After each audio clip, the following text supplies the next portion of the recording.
welcome again to the KewCast podcast with KewCast. John and Eddie. I'm John, and joined again by my good friend Eddie. Here I am. The co-host here, yes. Thanks. How are you? I'm good. How are things with you? Oh, not too shabby. It's getting hot out. Oh, my God. I think it was less than a month ago, we were actually having snowstorms here. Yeah. And now it has been 90 degrees It for is broiling out there. weeks. I'm not complaining. I mean, I enjoy the summer more than the winter here, but it's a dramatic shift from winter to summer. Those Franklin balls are playing pretty soft today. They were. Yeah, we'll talk about the new Franklin Eco Bowls later, but suffice it to say that they played pretty well in this extremely hot weather because they're so hard. You want to talk about the KewCast? Yeah. So we changed the name of the podcast. So I had it as the John Q podcast. That's what we started it as. And it was just like, what do we call this thing? And that was kind of like the brand, right? Channel name's John Q. We'll call it podcast John Q. And then somebody brought up a good point last week, and they said, Eddie's contributing like 50%. And I was like, that's a really good point. So I don't want to call it, and people associate John Q with me. Like that's my name on the channel, right? So we switched it to KewCast with John and Eddie. Well, I appreciate it, John. Yeah. I wouldn't say half is quite the right number. I mean, let's face it, this is your baby. No. You kind of came up with this from its infancy and brought it to where it is today. And frankly, all the production is you, all the community building is you. So you're being I appreciate the thoughts, but this will always be the John Q podcast. No, but honestly, you've contributed so much to the podcast. You got the great ideas. You had the paddle bracket. You're reaching out to companies now and establishing those relationships. So it's definitely a half and half thing for the podcast for sure. It is so fun, to be honest. It is. It's a lot of fun. All right. Well, shall we jump into the latest news? Yeah, man. And gear Let's gossip. go. Okay. Well, USAP on a rampage still. Last week it was story. Yeah. Last week it was the Yola Gen 3 paddles. They decided to make them delisted, not take them off the delisting. And this week it was the Vatic Oni paddles. So there were some emails sent out by the owner, Daryl of Vatic, to anybody that's been buying, any customers, saying that unfortunately the paddles were delisted. And he was a good sport about it too, similar to the way Dong from Rhombus was a good sport. In his email, he says that this is Daryl's email. Daryl's email. Oni paddles are scheduled to be delisted by USAP. As a result of this development, we'll be canceling all existing pre-orders, and all pre-orders will be refunded to your original payment method. And for those who have already bought it, he's going to do a full refund and free shipping back to Vatic. So great policy, same policy that Yola had. They're going to refund all the paddles. They're paying for the shipping to come back to them. And it's just got to be, sucks for everybody involved. All the companies, Yola is taking a big hit, obviously. And for a smaller company like Vatic, and Rhombus, then that's a big, really big. Honestly, at this point, punch. does the size of the company even matter? They're all frustrated. Customers are frustrated. Who's not frustrated in this process, really? That's true. That's true. It's just been kind of a cluster. And so there was no real information about why they're being delisted. The assumption is that, yes, they're using foam in the Oni cores. And the whole fiasco with the COR, the coefficient of restitution test, being used with probably with Yolas, definitely with the Rhombus Ripple, and it probably failed the COR test. Now, there's a slightly new developments in the Ripple case with Rhombus. That was delisted last week, shortly after the Yolas were coinciding with the Yolas. I saw some emails floating around online. I won't say who they were to, but another paddle manufacturer. I think it's open information, but I didn't have permission to explicitly to read the email, so I won't say it to it. But Carl's email is basically saying he's referring to the Rhombus paddle, and it wasn't Rhombus that sent this to me, by the way. But referring to the Rhombus paddle, he said that a teardown prior to any application of the COR test revealed a design that was non-standard and was clearly designed for power, as stated by Rhombus. How many power paddles are out there, right? It's not like it's illegal to produce a power paddle, but what he's saying is that we dissected the paddle before we even ran the CRI test and saw, oh, it had foam in it. Let's run the CRI test, and possibly it's a violation of a little subset in the materials guideline book, the equipment standards manual, saying you can't have certain materials. Carl specifically referenced this subsection 2E6F. And if you go to the equipment standards manual, so the whole section 2E6 is all about prohibited surfaces and materials in paddles. So it's stuff like anti-skid paint, you can't have that, or paint textured with sand, rubber, or vinyl compounds. You can't have rubber or any synthetic rubber in your paddles. You can't have sandpaper characteristics. But the one he highlighted, 2E6, said no springs or spring-like materials, which doesn't really apply to the ONI. Flexible membranes, maybe, or any compressible material that creates a trampoline effect. Now, I think this is a terrible sub-rule because it's so subjective and open to interpretation. I mean, what is not compressible and in some aspects kind of like a trampoline effect? So you can say that polypropylene honeycomb is compressible, and it has a trampoline effect. I mean, it does. If you look at it with a super high frame rate camera, slow-mo camera, you're going to see that the whole face compresses, and it's a little bit like a trampoline. Now, I know this is easier said than done, but what they should do is characterize what trampoline effect means in terms of compression or whatever they're going by. I guess COR now is the test they're using, but we need standards to go by. So, I mean, I don't see how you could use this 2E6 to delist any paddle, especially that's already been listed, and go back and retroactively say, sorry, you're using illegal materials that everybody else is using. It's not like people haven't used foam in cores before. Well, that begs the question of gearbox. Right. Gearbox was previously approved. It has foam in the core. It literally has foam in the core and rubber. Right. Rubber bands. There are rubber bands in the core. I didn't realize it was in there until I cut it open. I'm just like, and rubber's in here. So where do you put your money on the future of the Pro Power? I don't know. I mean, they seem bulletproof right now, but if I was a betting man, I'd have to say if USAP was being consistent, then they'd have to delist the that paddle's been out, 6 months now? Yeah, for sure. Wow. I mean, it's as powerful or more powerful than the Yolas. Right. I'd say more powerful. I mean, according to my test, they are. I'm not using a coefficient of restitution, but it's got to be at least the same.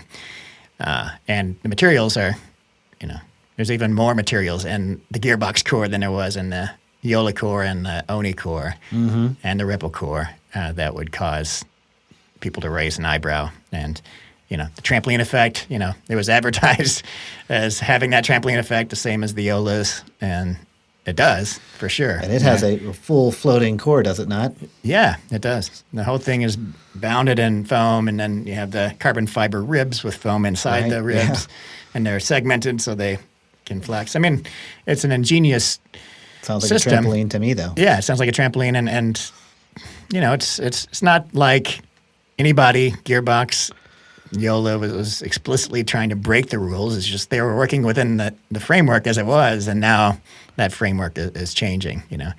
Eventually that was going to happen. It's just unfortunate the way it's happening right now. The way it's unfolding is just. Ugh. Well, as we alluded to last week, here come the lawsuits. Yeah, here come the lawsuits. Yola is filing a lawsuit. It's a class action lawsuit against Yola. Have you heard of any others? No. I mean, not against Yola, but against USAP. Yeah. I can't imagine that Rhombus and Vatic, I mean, they don't have a lot of money to hire lawyers and go up against the USAP, but I can't imagine they would just sit idly by and... They could certainly participate in a class action. Yeah, for sure. Yeah.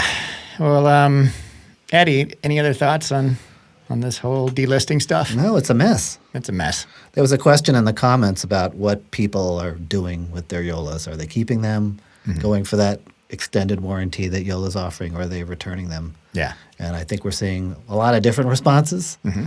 My response personally has been to return the paddle that I purchased. Yeah. I mean, I would too.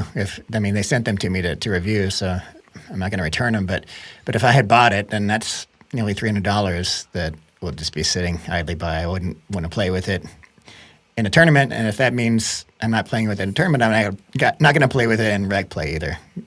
Because you get used to that kind of power. You go to a tournament with something else, and you know. Exactly. Right. And even if a tournament would allow it, if it's a non-sanctioned type Right. of thing, Who wants to? it's the optics of playing with a cheater legal paddle. right? So I did return mine. I know others are keeping theirs. Uh-huh. It's a personal choice, of course, but these are difficult times for a paddle manufacturer. Yeah, for sure, and customers all around. Mm-hmm. Heady times, Eddie. All right, shall we I don't know move what on? that means. Heady? Yeah. It means just like kind of strange times. Yeah. Yeah, lots going on. Okay. Did you get a chance to watch any of the PPA Sacramento? I watched highlights here and there. Uh-huh. A lot of interesting matchups. Yeah, I thought so too. Patrick Quinn in particular Mm-hmm. with Fed, right? That was a really good matchup. Oh man, he came to took it home. play. Yeah. The kid came to play. Yep. His that backhand thing that you do, that he does. The flick. Yeah, so good. He's so aggressive and so good, Hayden. It's fun to watch him play on TV and live.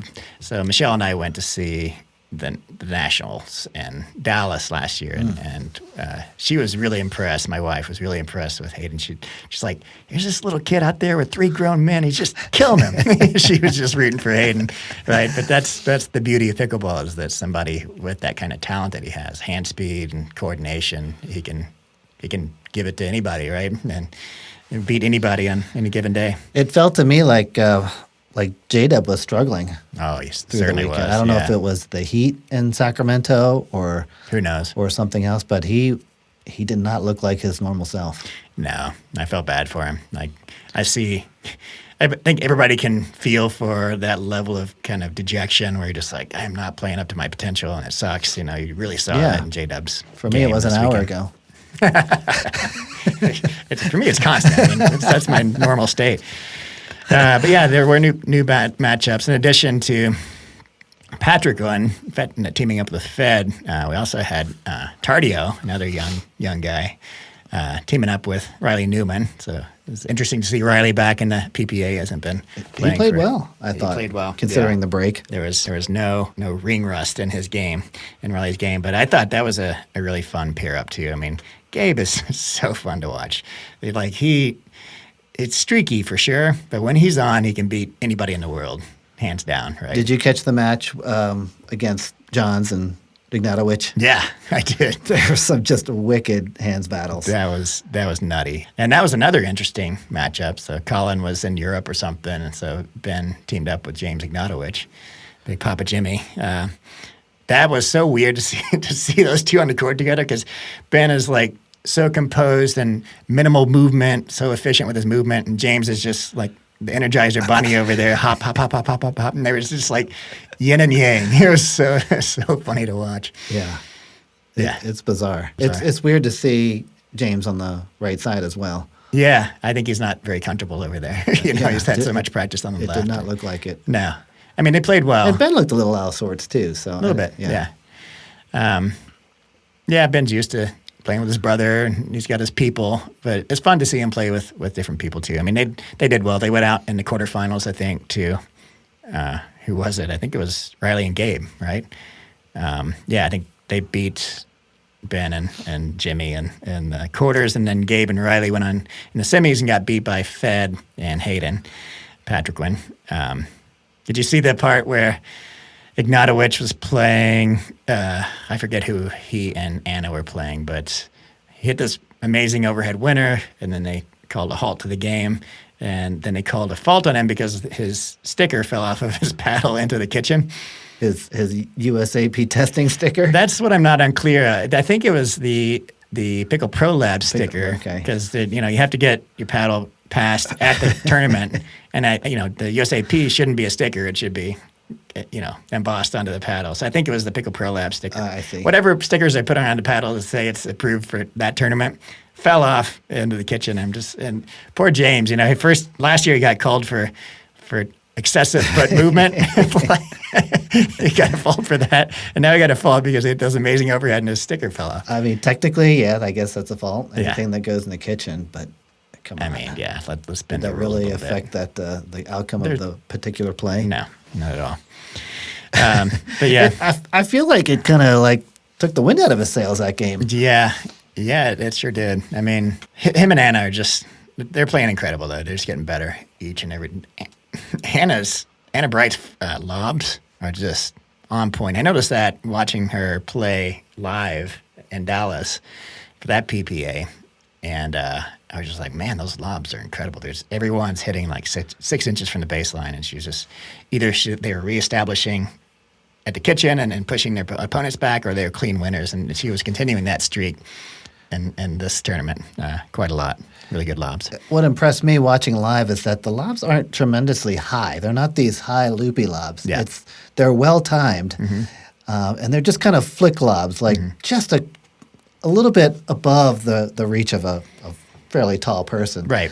If they were to jump, they could probably get those, but it's the timing of it that prevents them from getting up in the air for those. And Yeah. it's a smart play. Really smart, and it sneaks up on people. They don't see it coming, so she's holding it just like she's dinking, and then she just flicks it, and yeah, if you could anticipate it, you'd be able to hit it overhead. But it's low and arced, so by the time they get to it, they can't really do that that sky hook thing. So they have to run back and reset. It's just a really good lob. Yep. Did you see the Ben hot mic issue? I did, and I don't understand the genesis for it. It's not like they were playing Tyra. No, so now they've got the benches mic'd now, Right. which is fun to listen in. But Ben just forgot, and No, I get that, but Yeah. what was the genesis of the comment? I think so. Lee Waters was talking to Ben about something, and then he starts kind of ripping on Tyra Black's drive, saying it's a Slyce drive, and it's weird for a tennis player. That she would like play tennis, that Right, kind of thing? right. And then Anna Lee like points at the mic, and Ben is like, "Oh man," so he's been getting a lot of Leave flack it to the for that. teenager to know. be smart about. technology, right? Ben's a young one himself, but anyway, that was just it's kind of fun to get scoops. What's funny is that Ben doesn't talk on the sidelines ever on the bench, and he started chatting, and I was watching it live, and I was like, he's just doing this because there's actually a mic there. Because normally he just sits there and he's in his meditative state or whatever, and he doesn't talk to anybody. And that's when he's all chatting them up. I'm like, oh, he's putting on a show. And I'm like, oh no, he's not unaware that he's being recorded right now. Yeah. I still don't get it, but it's crazy that you could pick up something like that. Yeah. Who knows what else is being thought of or said? Yeah, for sure. Has Has he said anything about it? not that I know. I'm sure he'll make up with. Well, that'll Tyra. make the next match interesting against Yeah, right. Tyra and She's just gonna be ripping top spin. exactly. So, did you watch the gold medal match on Sunday for mixed doubles? So it was Ben and Anna Lee versus James and Anna. It wasn't that close, was it? No, it wasn't. But There was. I think they got was there a pickled in the last game. Yeah, I was going to they got say. pickled. James and Anna got pickled in the last game. But the last point of the game was hilarious because Ben's been practicing James's two-handed backhand topspin cross-court dink, and you'll see him pull it out like in lower matches, and he doesn't feel comfortable, I think, yet. And he'll do like one or two in the main matches. But the last point, he initiated a exchange with James, just 2E backhand topspin cross-court dink. James went the same way, and it's like 1, 2, 3, 4. And then James dumps it in the net. That's his shot. And I've to never his seen credit, Ben do that. It's always been a one-handed. yeah, he's learning it now. Okay. But he stole it from James. He actually mentioned, he's like, James has this amazing shot. I want to use this and incorporate it into my game. So he's been practicing it. And But yeah, to James's credit, they were down 10-0, about to be pickled. Of course, you're going to be tight, and dump it to the net. I'm just like, to win. But of course, to win the gold. to win the gold, right? Nice. Yeah. I just thought that was I do hilarious, love though. that two-handed backhand. You're getting good at it. Yeah, you got a sharp one. We both work on that quite a bit, and it's a great shot. I love is. because it can really push somebody out. Yeah. I gotta get like 10,000 reps to keep it down. The issue is mine is all over the place. Sometimes it's great, and then just a little bit of slight angle difference in your I was about to say camera in your paddle, and it's 2 feet higher than where it should be. So I've just got to get some reps in, get that dialed in. We'll get there. We'll get there. All right. So should we get into our paddles of the week? Yeah, a couple of fun ones. Yeah. You actually reached out to Mark, the paddle company, Mark One. Actually, at the request of a couple of listeners. Okay. That's fantastic. Who mentioned this paddle brand. Actually, I think it used to be Mark Kinetic was the name of the paddle. Yeah. And they mentioned it, and I had not heard of it, and so went on the website and was like, wow, these look really sharp. So we got to play with them today. They were nice enough to send us each 2 or 3 of three models, from their lineup. So yeah. So why don't we start with the Mark One, which is their standard hybrid. And they market this as their stability model. Stability, okay. So it's a 16 millimeter hybrid shape. So like 16.3 inches long, and it tapered pretty up. classic shape at this point. Yep. 5.3 inch handle, and it is a hybrid Kevlar carbon fiber weave on the surface, which was spearheaded way back last year by Pickleball Apes. So not 100% Kevlar like the Ruby and others, but this hybrid weave, like a twill weave. Yeah, so I played with this first time today. You've had a little longer with it, Eddie. Actually, it's the first time I played with really? this particular paddle. Okay. Yeah, the grit on that one in particular, I don't know if it's just on mine or on both of them, but man, the grit was super gritty, and I was able to generate a lot of spin, more so than the other 2 Mark 1 paddles. Of course, that might just be an issue of the assembly line. It came off a little hot. I'm not sure, but did you notice any increased spin on yours? I would say this Mark 1 and the Mark 1X had similar spin characteristics. Okay. Mine was a little different, so yeah. If you Yours is smoother? No, that one's the rough one. That one feels like Yola Alpha level. I mean, that feels pretty gritty to me. Yeah, yours is too. All right. Well, anyway, I would imagine this is well over 2,000 RPMs, getting some good spin for both of us. Yeah, and my initial impression has felt very similar to other hybrid Kevlar-faced paddles. I would say it's not quite as soft as the Ruby and some of the softer Kevlar paddles, but it's not quite as stiff as some of the harder Kevlar paddles, like the Thrive Azul. Good sweet spot. I mean, it's a good paddle. Nothing exceptional about it. Nothing that stands out above the other Kevlar hybrid paddles. But I could pick this up and play with it. It's the same shape I'm using right now. I could easily make the transition to play with this, and it's comes in at a decent price point too. Was it $160 before code? Yeah, I would agree. Solid all the way around. Not a power paddle, certainly, but all-cord paddle for sure. yeah. I was having no problems with control and direction, and the poppiness of it I thought was kind of what I look for in a paddle. Right. Nothing over the top. Solid marks. Yeah. Even so, not my favorite of the line. Yeah, that's good to know because it wasn't mine either. I think the next one we're going to talk about is maybe both of our favorites. Do you want to move on to that? Yeah. Okay. So I think you have it over there, the X, right? I have it here too. So when I first went on the website, I saw this paddle first, and I'm like, oh my God, that thing is crazy sexy. That is probably the best looking paddle I have seen in a long time. And I was super excited to get this one in the mail. What did you like about it? The color scheme or the shape? I love the extended handle, the teardrop shape, and the color scheme with the kind of the linear graphics. Right. Put it all together, and you got a sexy beast on your hands there. You like this paddle. I mean, I do like the graphics too. I think the white edge guard, yellow handle. Is it yellow or green? It's more lime green. Lime green. Okay. Yeah. Kind of a good combination, and yeah, I like the twill weave too. I think it's sharp looking, and I agree that like it's nice to have a longer handle. I mean, it reminds me of those Body Helix paddles, where the it's a standard like a hybrid shape, but elongated handle, so they just kind of I shorten. actually the face a like little this one a little bit better because the handle is not quite as long as That's the true. body helix, and it gives you a little bit more in the face. bit.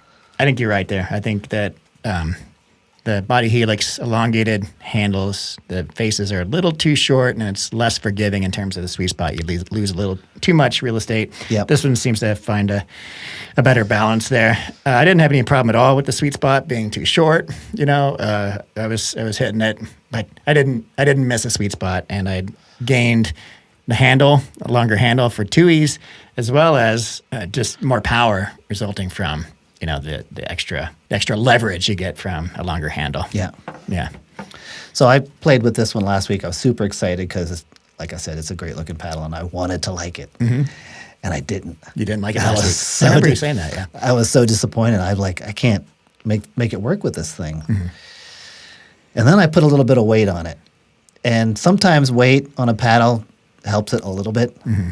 In this case, it transformed it.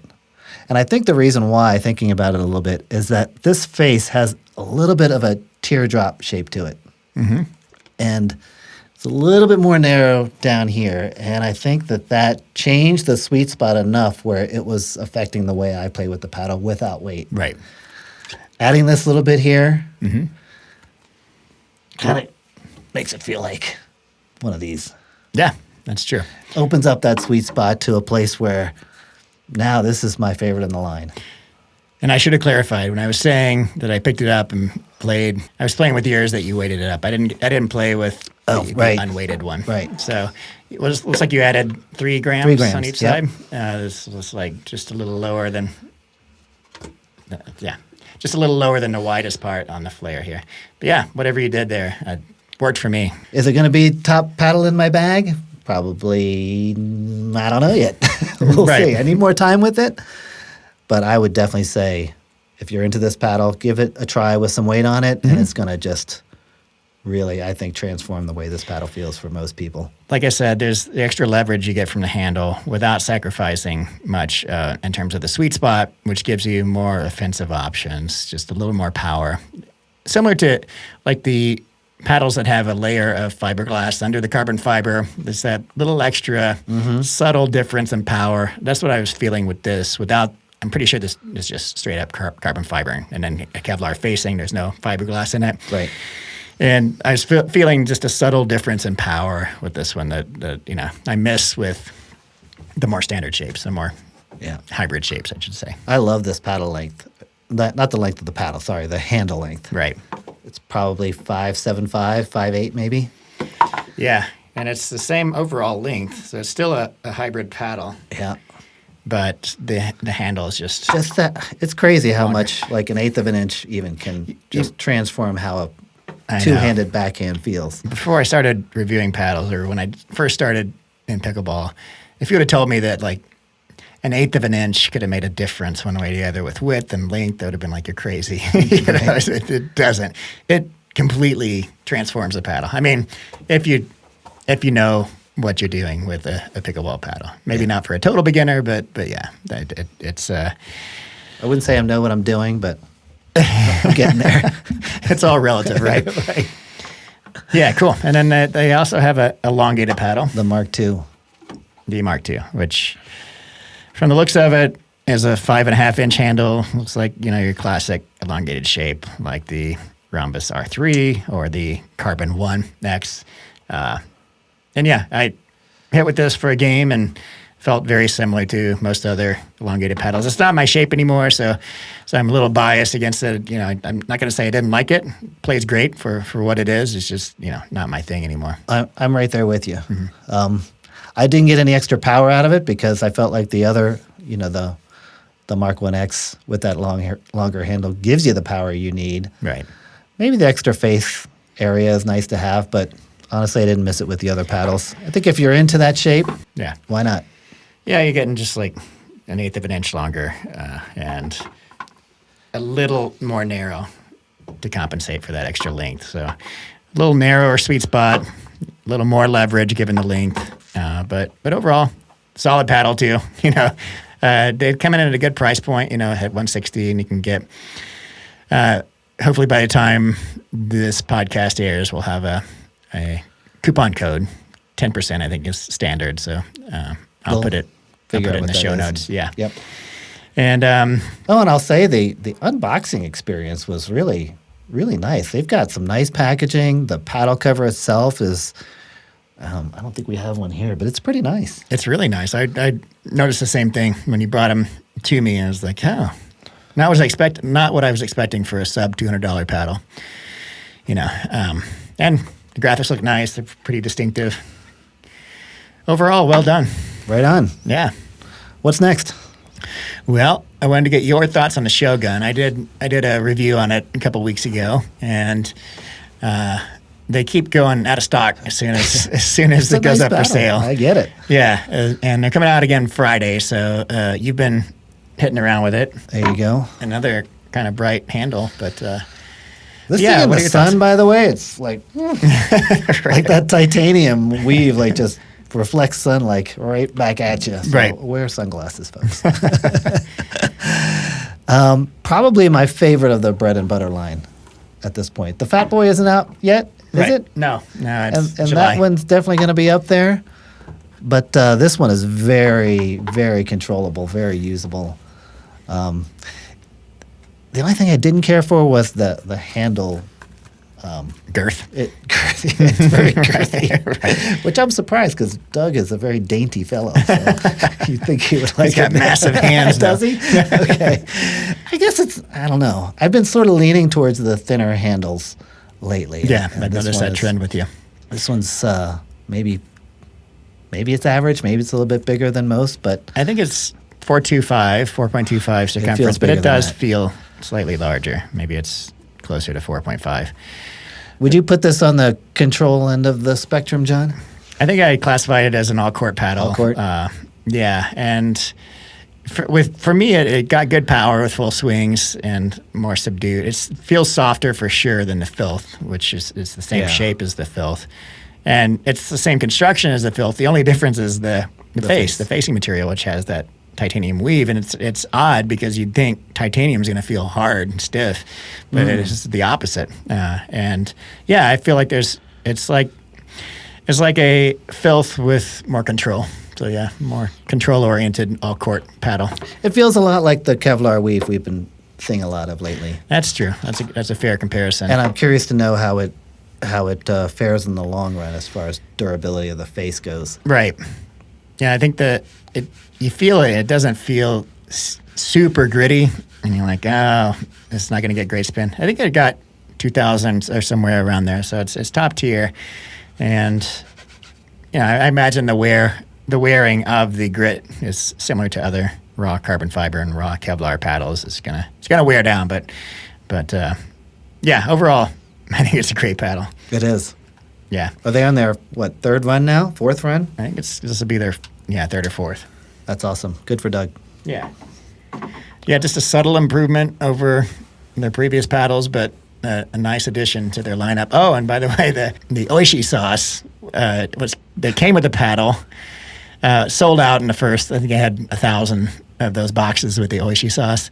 Now they have the Oishi sauce back in stock, but you buy it separately for $8 a bottle. And let me tell you, I would pay $8 for that bottle of Oishi sauce. What is it? It's like a teriyaki sauce with like a lot more subtlety. It's less sweet. Teriyaki's just full of sugar. Right. This hits you with garlic first. That's like really garlic forward, and then there's some spice, and then like heat spice, and then it rounds out with the sweet at the end. So really complex sauce. I enjoyed it. I used it up like in a week. I love a good sauce. Yeah. So especially the Asian ones. If you're in it for the sauce, it's back in stock.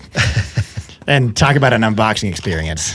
This paddle, Doug keeps outdoing himself each paddle. So this one has Japanese writing all over the box in the Shogun theme. And if you get out your Google Translator, your phone, there's like a whole story line, like a whole poem in the interior of the box, and there's jokes and stuff on the paddle, and it's really good times. So love it. Great paddle. I would say for most paddles, I would say 75-80% of the paddles that I use often, I'm doing something to it. adding weight, Right. doing something. But this paddle, I think right out of the box, it's a winner. The swing weight isn't too high for an elongated paddle, but there's enough weight there to broaden the sweet spot, make it more forgiving. So good stuff. Looking forward to the Fat Boy. Yeah, me too. I have one. I have not taken the plastic off the handle. I'm gonna get some B-roll footage of it because you and I played with it briefly in Dallas, and that thing is a solid, great paddle. So oh my gosh, I'll be enjoying that one. Sweet spot's crazy on that one. Yeah. All right, we got some gear of the week to chat about in our next segment here. I just wanted to give kind of an update on the Franklin balls because you and I have had more playtime with them, and I was about to, before we played with it today in really, really hot weather, I was about to tell everybody that I was a little frustrated with this formula, this new Franklin ball, because there is a Vulcan bounce issue with the new Franklin balls. They're much harder than the X40s, right? Yeah. And they play out of the, when you put one on the court and it's brand new, it plays a lot like a Dura.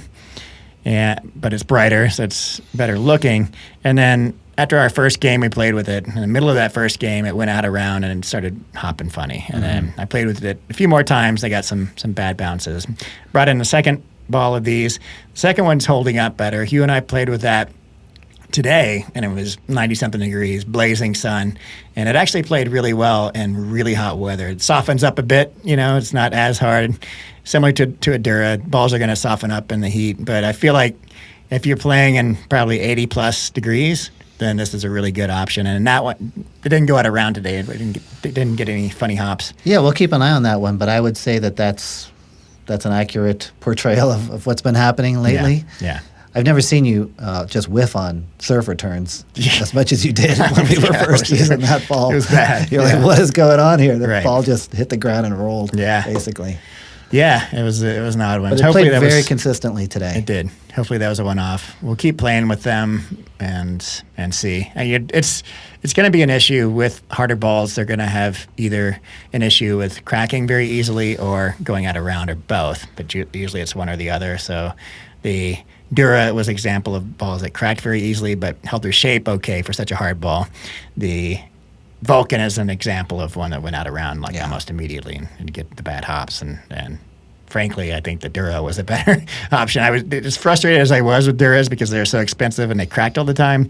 It was a much better option than version 1 of the Vulcan ball. Apparently, the new Vulcan formula was released at Sacramento, and I've heard it's softer. That's what Annalie Waters said, and keeps its shape better than than the first version. Well, on the Franklins, I have not noticed any cracking, so that is a good sign. Yeah. We just need to That's true. see if it holds its roundness. Yeah, we also played with a Franklin X40 today, and it was a marshmallow in that heat. Yeah. You could literally squeeze it like a Nerf ball. Especially with these more control-oriented Kevlar paddles that we've been hitting around today. Yeah. So a good option, I'd say. Still more testing needs to be done on the eco balls from Franklin. Like I said, I love the concept. Love that they're biodegradable. Yeah. The color's fantastic. I love the brightness of it. Color's good. They play great right at first, but we just got to figure out if they go out of round too quickly. All right, moving on to Eddie. You reached out to a company, Brioti, who manufactures safety glasses. You want to talk about how you developed that relationship? Yeah, this is another pickleball-specific company that is making glasses specifically tuned to the colors found in pickleball. Mm-hmm. Fairly dark background, greens and blues, with that yellow, obviously. And what Tanner has done, Tanner's my contact at Brioti. I guess he's the owner or founder.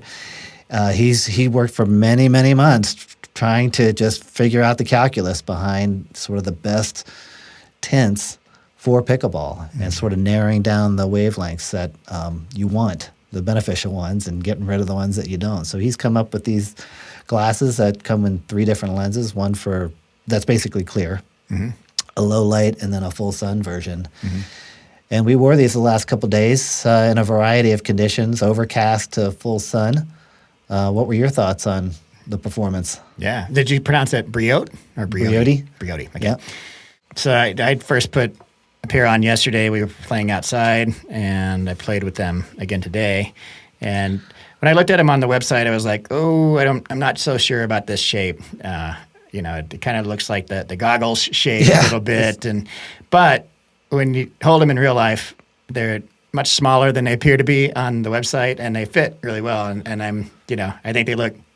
I'm pretty particular about the glasses on my face. I get a little materialistic when it comes to glasses, and I think they look great. And boy, the vision you have, you could tell the owner put a lot of work into getting the right wavelengths and filtering out the wrong wavelengths, because I've been using Raya Eyewear, which are fantastic, and the view out of these is much better. First of all, you get that kind of wide panoramic view, right? Because it's a single piece, and there's a little strip here in the middle. Can you see that strip? I can't see it. Right. A little bit. I can see in my periphery, just the nose in general, but they're a little wider than it's just a wide angle field of view. So everything looks great.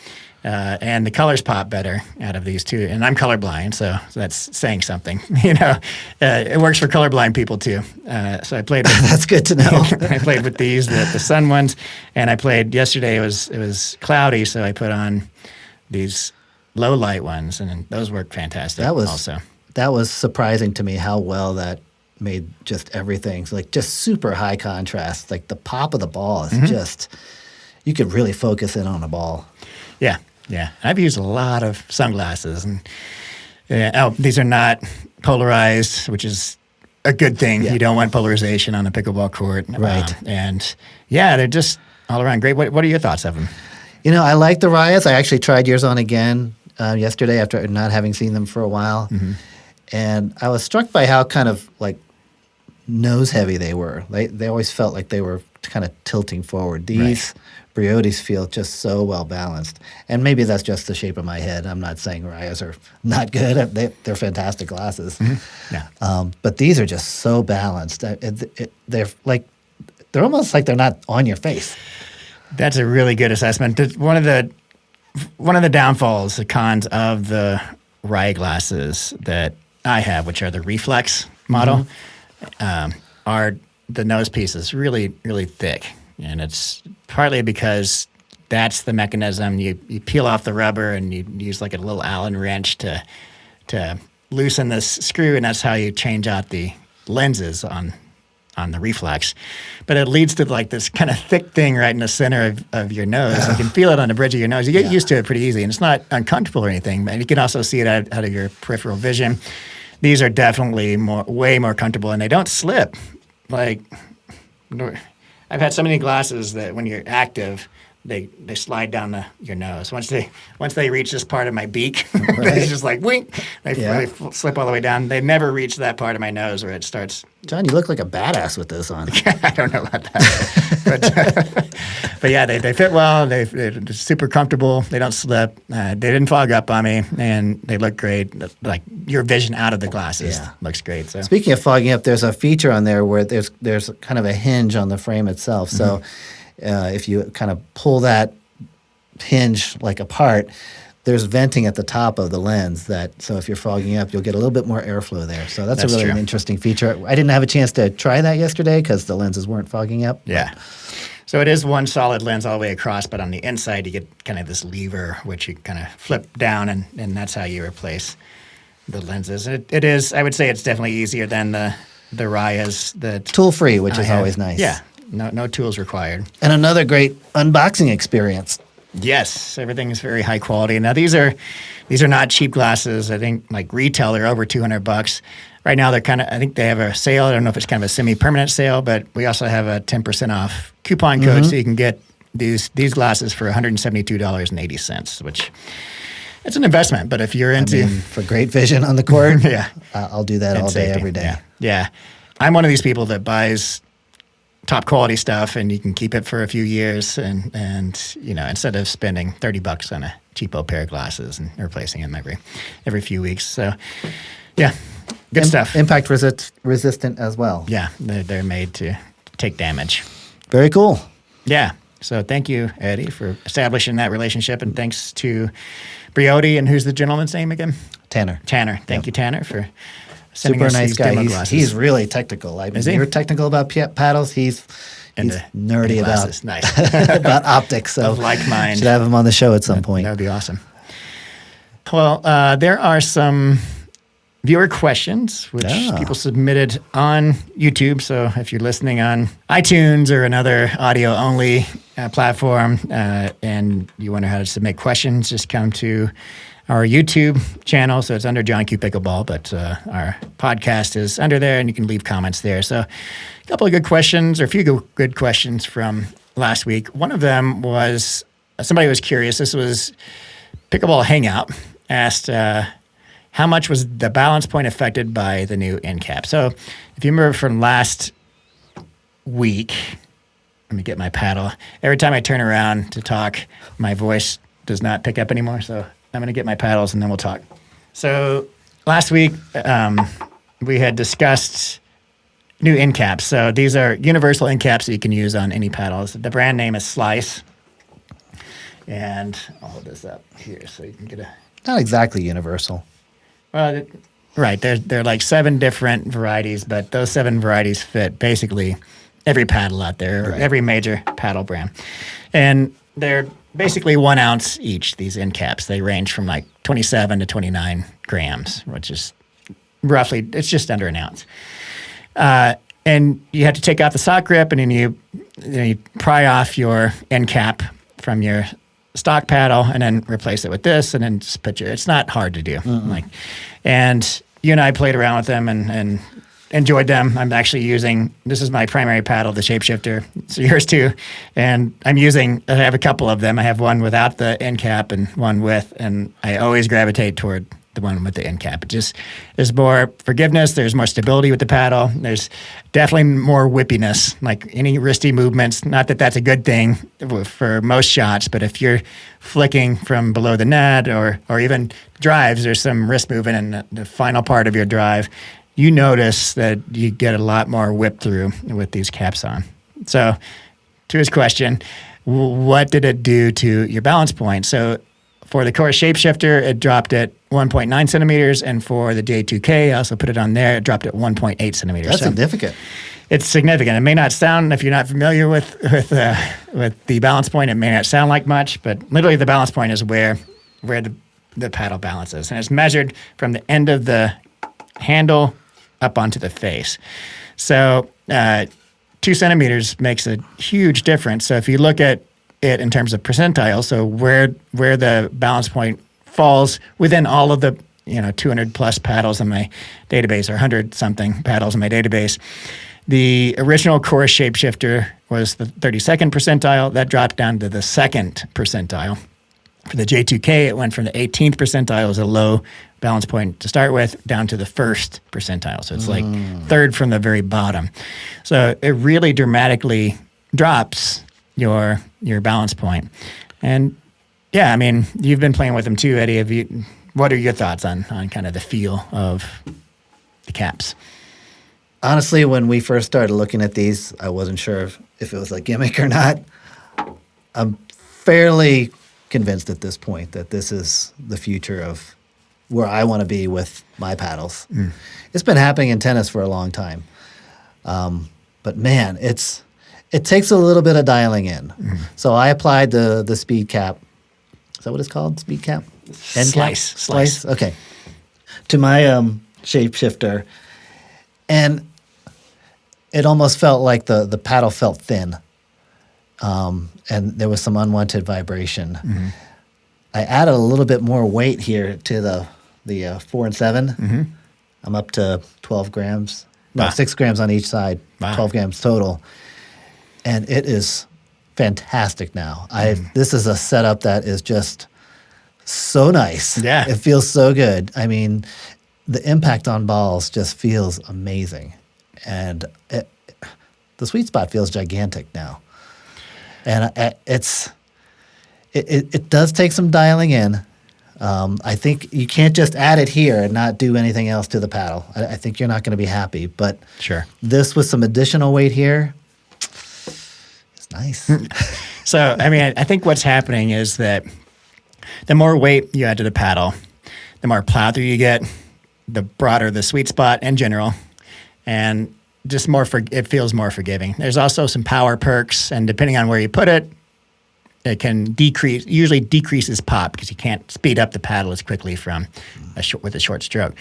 But by adding the weight to not just the base of the handle, but there to drop the balance point, and then compensating a little bit with weight along the perimeter as well, then you're able to get away with playing with a 9-ounce plus paddle that feels like less than an 8-ounce or an 8-ounce paddle because the low balance point. So it's that the whole effect of holding a hammer by the handle, it feels super heavy. You flip it over and hold it by the hammerhead, and it feels super light, even though it's the same weight, right? Same static weight. So it's not that dramatic, obviously, but there's some subtle differences in there where, wow, I'm playing with a very heavy static weight paddle, but it doesn't feel that heavy because you can swing it very easily. You said that very well, John, and I think that's one of the distinguishing features that I'm starting to become enlightened to, that there's a difference between swing weight and balance point, because adding this end cap doesn't do anything to the swing weight. And in fact, offsetting it with additional head weight is going to only increase your swing weight, but it feels so much more maneuverable. And I think that's that balance point just coming down towards the hand. Yeah, I agree. And you were the first to notice that vibration response, and I didn't pick up on it the first few games. And after you said something, I was playing with the Chorus Shapeshifter, it was more apparent to me than the J2K. But I was like, yeah, I get it. You mentioned like feels like there's the vibrations coming down a little bit from the face into the handle, and I was like, yeah, there's a little bit of it's not necessarily unpleasant. It's like not like an unpleasant buzz or anything in your hand, but it's just like, okay, yeah, there's a different vibration frequency or response, or something different is going on there. And I think if you just put that 1 ounce at the base of the handle and didn't do anything else, like you said, it probably wouldn't be the best choice in terms of the playability of the paddle. But if you're into manipulating your paddle with weight and you're willing to experiment with some perimeter weighting plus the end cap, I think these are a really solid choice. I would say start with the end cap and 3 grams, see how that feels. 3 grams is a good starting point, yeah. And then add to your own personal tolerance level. Yeah, so I have Braden's tungsten tape, which is the lighter weight at 0.5 grams per inch, and I have 5.5 inches on each side. So you're almost exactly where I am. Yeah, I guess it's close. And I started right at the top of the overgrip and went up, just under the original balance point. So yeah, look how low that. Here, I'll get it to balance. I mean, normally it's almost like the balance point is near the center of the paddle, and this one is, God, I can't get it to balance. I'd call that somewhere between the center of the paddle face and the top of the grip. Yeah. Yeah, kind of dead in between, closer to the top of the grip. Yeah. Even. Yeah, which is low. Are you happy with that setup? Yeah, I love it. I might try even a little bit more weight, bringing the tape up a little bit. Yeah, and that's kind of what I have going on here. Mine's probably a little bit, I don't know if it's much higher than yours, but it starts higher than yours. Right. I've noticed, getting a lot of good feedback from the people that did get these Slyce caps, and I just think it's a really smart little device. I think, again, they're $30, and there's a 10% coupon discount code with John Kew. It's really well constructed too. I mean, it's not a junk piece of equipment. It's really pretty well crafted, and there's some customization options as well on their website. So that's pretty neat. Yeah, for sure. Okay, we have another question about your paddle, Eddie. This is from Justin00. Said, what's up with Eddie's paddle setup? He takes off the original grip? In this case, I did. The stock Chorus Shapeshifter, I don't know if you have one, but it has kind of that ribbed stock grip. Yeah, I think. Which I used to really love, and I would put it on all my paddles, and now I just want just a smooth, small grip. Right. So that one's pretty thick, it's pretty squishy, and it's ribbed, and I don't like any of those anymore. Right. So in addition to the cap and the 6 grams per side, I've got one OneX Super Grap overgrip on here. Right. Wound pretty tight, and there's a lot of, I don't know if you can see that, but there's a lot of overlap. So there's a couple different ways you can put a overwrap on a paddle. One is to overlap it very little, in which case you're going to have a thinner grip. Right. And one is to overlap quite a bit, Right. giving you a little bit more girth in the handle. And so that's what I've done here, since there is nothing else other than this one overgrip. It's just one. It feels good. Yeah. I wouldn't have thought that one overgrip would provide that much softness. I mean, it doesn't feel like a really hard, stiff handle. There's enough forgiveness in there. So I've been moving more towards a smaller diameter grip because I feel like it gives me a little bit more ability. I mean, if you think about like this position that you're in a lot, if you try and do that with a thick paddle, or a thick grip, that's not very easy to do, Sure. nor comfortable. I feel like a thinner grip gives me a little bit more control in that sort of situation, as well as those top spin rolls. Right. I've been trying out the Hesicor grip. That feels great. It's amazing. It's an amazing product, but it's a little too Thick. thick for me. I keep trying with that, but for now, thinner is better for Eddie. Yeah. I'll have to try out the Hesicor. I just played with the carbon fiber version once, and I didn't care much for that kind of the stiffness feel of it, but they make the softer ones, and I've heard a lot of good things about them. So. Yep. Any other questions? That was all I had written down. I think there were a couple more. We may have time for one more. If you I got one for you from Kimley1378. He or she asks, wish the powers that be, Big Pickle, lift the spin limits. Would love to shape a pickleball that curves like a ping pong ball. ATPs from the baseline would be so nice. More spin is not dangerous. And I don't think it's the danger factor, but what are your thoughts on spin? I like that thought too, that it's not dangerous. It's something that, they're regulating power, which we all kind of agree now that yes, we reached that limit and it's becoming dangerous. Everybody's wearing eyeglasses. Spin, yeah, it's not dangerous. But regardless, I think that's fair, and I also think that spin is a lot of fun, and it could make for a more entertaining viewership as well, to see kind of balls dipping and doing things aggressively that's currently not being done, so like you said, ATPs arcing around the pole, hitting an ATP from like 2 feet inside the baseline or something. Wouldn't that be fun? But yeah, I mean, people have talked about, okay, well, instead of regulating the material, the grit size on the paddle, why don't we regulate the spin? So find a way to standardize spin testing with some machine and rig, and then cap it at 2,000, hopefully not 2,000. Maybe 3,000 is a good, 3,000 RPM would be a ton of spin. I think tennis is even more than that. It's, for an elite player. Right. I don't know what ping pong is, but probably. It's even higher than that. Yeah. But 3,000 RPM would be wild. Like, you'd be able to do some crazy stuff with balls. And they'd introduce a whole new element in pickleball. I mean, I think beginners would struggle even more than they do against an intermediate or advanced player who's got some spin. That's true. But for competitive players, I think it'd be a lot of fun to see. I mean, it'd be a nice counterbalance to banning the spin serve. Like, spin serve's been banned for a while, and I think everybody's kind of in agreement that, it probably didn't belong in pickleball. Right.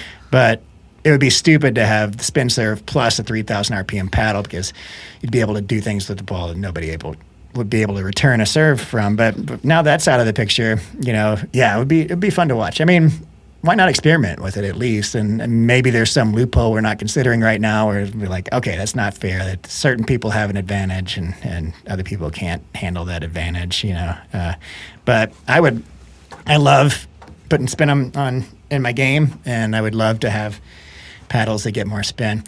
Another counterbalance to think about is if they're going to cap power, then you might as well let spin get higher, because part of the reason why Yolas were so amazing was because for some people, for the people that had them and people against people that didn't, was because they had ridiculous grit, and you can get that 24, 25, 2,600 RPMs, and there's still the power there. So the gearboxes don't get that kind of spin. They get decent spin, like around 2,000 RPM, but it's so much harder to keep the ball in with the gearbox pro power than it is with those Yolas because the Yola's got such better spin. You could put dip on it, right? So you could rip these top spin drives from the baseline or serves, and they would dip in. You couldn't do that with the. So my point is that, as if power and spin kept getting higher and higher, eventually that would be too ridiculous. But if you're capping power, then why not give us allow something them else? to spin some? Yeah, give us something else to play with, have fun with. Tennis would not be as fun if balls were spinning at 2,000 RPM or less. That's true. Table tennis would be awful.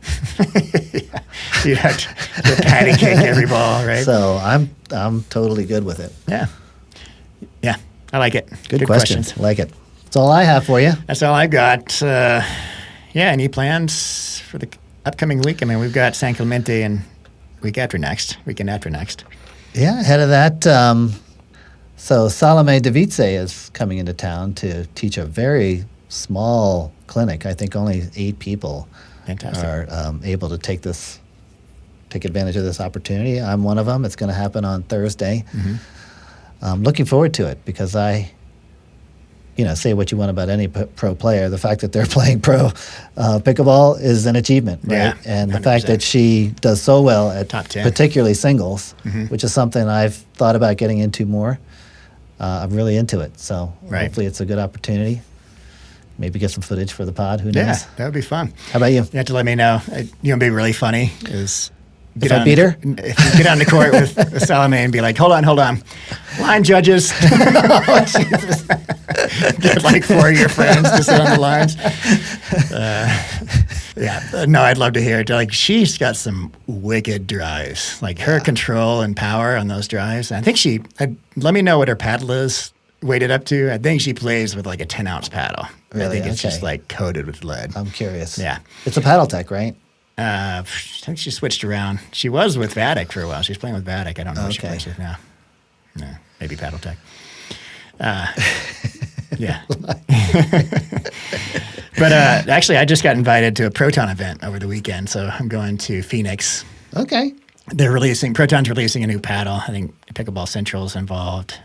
That's their Series 3 now. So they've got the Series 1 That's and 2. exciting. I think their surface technology is probably the one to beat, but I've been hoping for some changes to other aspects of their paddle. So Right. No, I hope I got that right. It's either Series 3 or Series 4, but it might be Series 4. I think Series 3 it actually might be the raw carbon fiber. But what I heard, I don't know if I'm supposed to mention this. I'll edit it out Okay. if not. But what I heard from Charles, the owner of Proton, is that it has Kevlar exposed Kevlar fibers in it, which instead of having a peel ply over the Kevlar, it's like the little hairs are actually grabbing the ball, and it's supposed to be like perma-spin. So he's big into the nanotech. It's not going to be their nanotech then. It's not going to be nanotech. Okay. Yeah, it's going to be a new Interesting. fuzzy face. Very good. Right. But I think, a bunch of people, Braden and I are going. Chris couldn't come. Chris Olson, she's busy with family affairs, and Will also has prior engagements. So it'll just be me and Braden, and I think Sorry Not Sorry is going to be there, I heard. So that'll be One fun. of my favorites. Yeah, me too. And we'll see. There'll be some other pros. Andre and Megan, obviously, will be there. So, I'll report in and let everybody know how the new paddle is. And Bring back some goodies. yes, indeed. All right, sir. That is all I have for this week. Well, happy Father's Day to you. Yeah, you too. Thank you. Appreciate it. Yeah. Until next time.